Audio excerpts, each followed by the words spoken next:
Good morning, Clay. How are you today? I'm doing very well, thank you. I'm so glad we are meeting in this incredible aquatic center that you have here in Plainfield. So what are you as Parks Director most proud of here in Plainfield?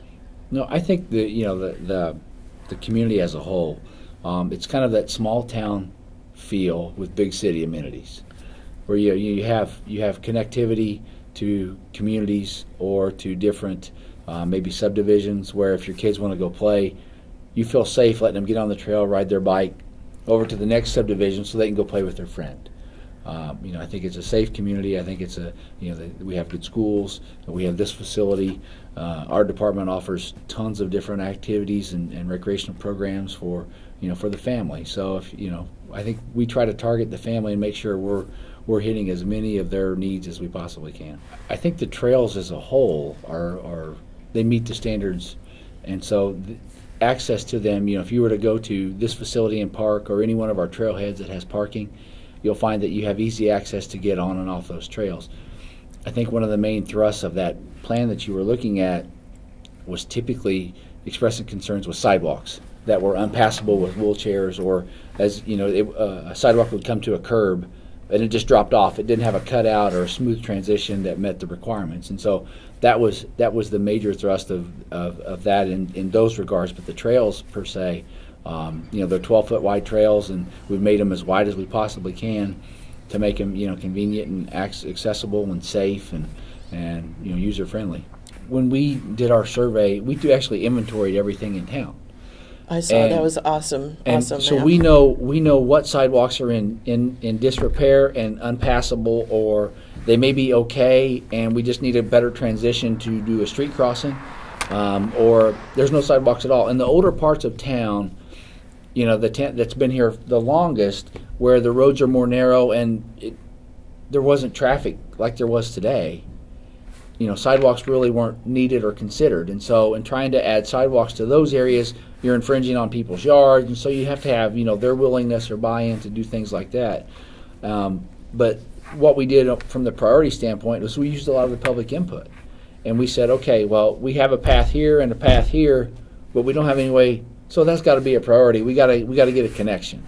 So we looked at areas like that for either sidewalk or primary or secondary paths, and based upon where they were at and how much use they were going to get is how we determined whether it was primary, secondary, and where on the priority list it would go. And I think the overwhelming support that received and how popular that was just kind of reinforced the thought of we need to make sure that we incorporate trails into our future plans. Joe James, the planning director for the city of Plainfield. Good morning, Joe. How are you? Fine, thank you. What are the next steps in your road improvements? Not necessarily for automobiles, but for bicycles and the aesthetics and the pedestrians. Well, we want to complete the US 40 streetscape master plan, and that would be landscaping, which we also did in the town center. That'd be decorative pavement for crossings, intersection improvements, wayfinding signage, which we've already done throughout a lot of the town. But to do these projects, we got to get the funding, and so that's always the challenge is getting the funding to do these projects. So tell us about this wonderful building we're in, because in words describing it. Well, back in the early 2000s, the town did a survey, and they asked the community members, "What do you want?" And this started out as a pool. We need a new community pool, and so key stakeholders were involved at the time and took all that information and started to put together a plan to provide an outdoor swimming pool, which is what everybody wanted. And then I think it just kind of morphed into, well, we need a community center. And then originally the plan had a gym or two and a fitness center and this and that. And at the end, you had a facility that has a 20,000 square foot indoor aquatic center, that has lap lanes and zero depth entry and little play areas for the kids, which we do tons of swimming lessons in. It has 2 very large locker rooms for men and women to take advantage of, and numerous family changing rooms so the family can change together, if you will. It has 3 full-size basketball courts. That has a track that's suspended up and around those basketball courts. That's 1/8 of a mile long. And then there's a fitness center that has over 100 pieces of fitness equipment up there that you can, work out both your cardio and your toning. And then there's an aerobic room that's upstairs that we do. At peak, we'll offer 75 classes a week in various things, whether it's Pilates, muscle toning, yoga, all the different types of fitness classes. And then there's a little cafe, and that people can if you want to come in and either get something from our cafe or bring your own. One of the things that we try to target is the family.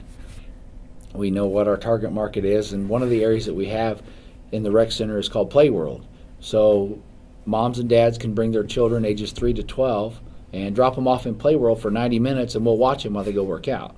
It's not daycare per se, but it gives them a chance to drop them off, and it has different play things in there, if you will, but the main thing is a huge set of like tubes and slides, kind of like what you would see at a big restaurant. And then that's just inside, and then outside is a water park, which it was expanded this spring from 3.5 acres to almost 5 acres now, to where there's about 1 million gallons of water. And one of the things that we added was a 900-foot long lazy river that you can sit in a tube and just float and enjoy a nice hot summer day, which last July we had many of those.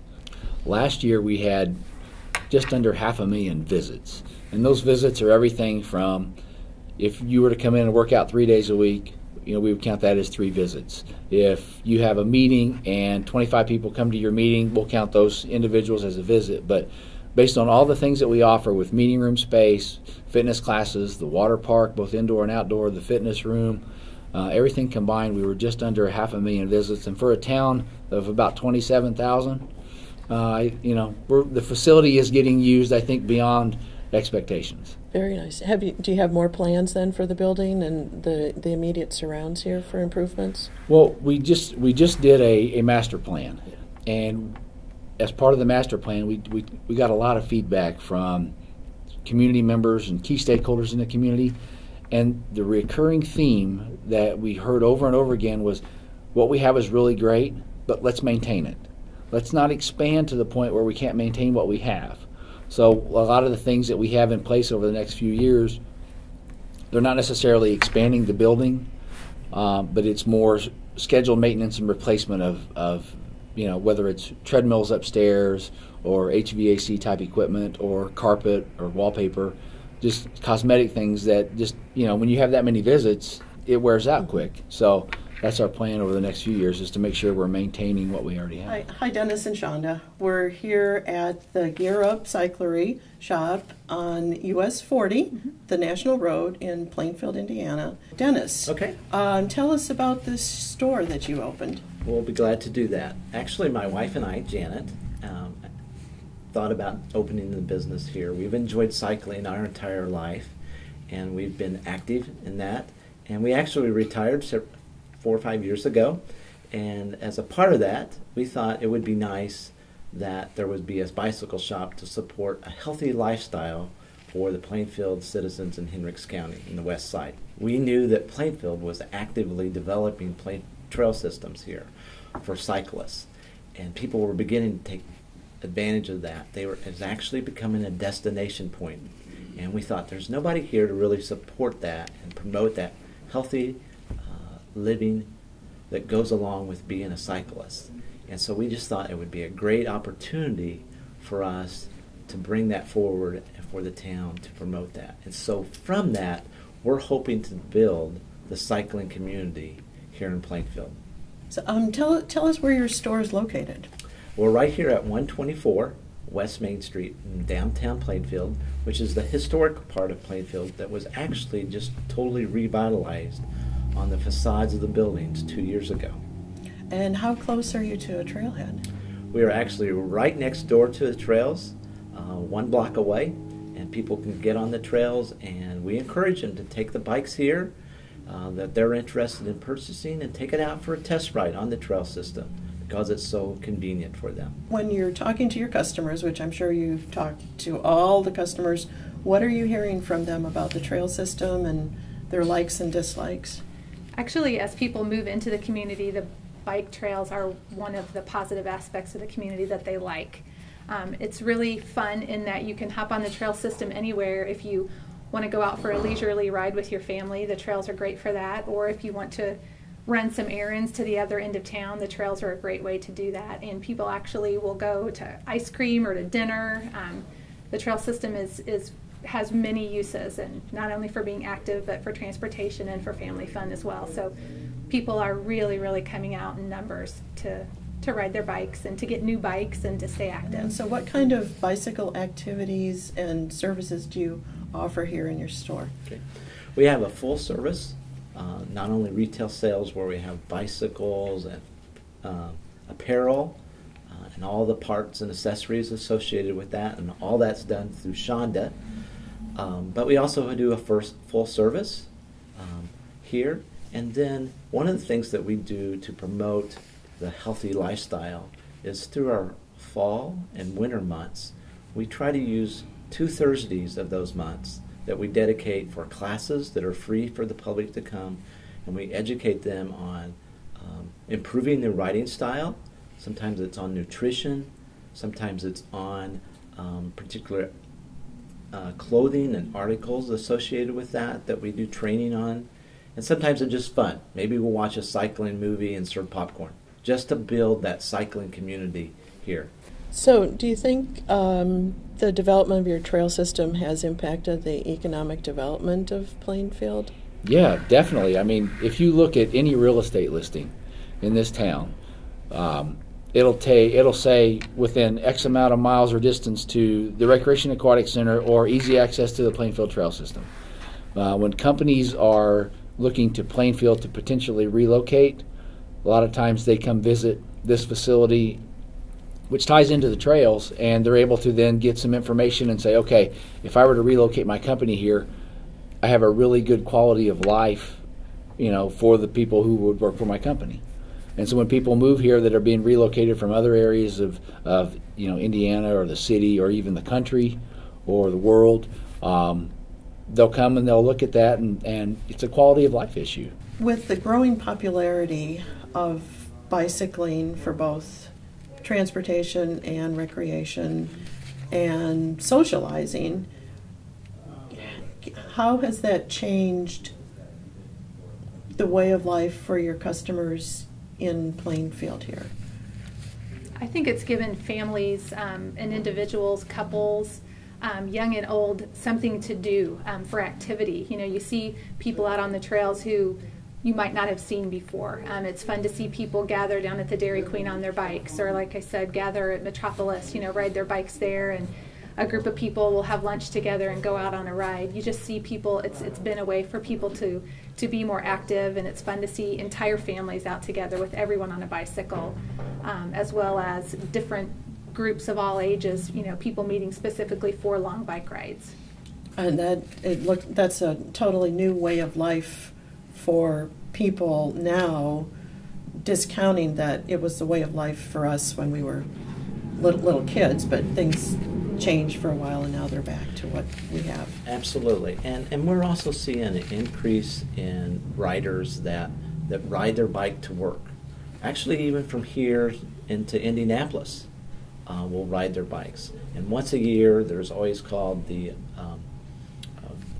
Bike to Work Week. Yes. And then there's a specific Bike to Work Day. We serve breakfast to our bikers that come by here, and then give them a safe send off to work that morning. What do you want people to take away from here for what kind of a city Plainfield is? Well, we're still a town. That means we have form of government is we don't have a mayor. We have a town council and a town council president, and then we have a town manager. Yes. And they've done a wonderful job of getting Plainfield to where it is today with their planning efforts, and we've implemented those plans. And you know, it's one thing to make a plan, but then you have to implement those plans, and Plainfield's been good at doing that with our Trails Master Plan, our Parks and Recreation Master Plan, the Town Center Plan. You know, we did the facade program. We've done the US 40 Streetscape Plan. We have a transportation director, and we have a great transportation system where, you know, you can get anywhere in town in, you know, 5 minutes. We have a great industrial base with the warehouse district, which means we have low taxes, and they've just provided great leadership, and they've created a great community in which to live and work.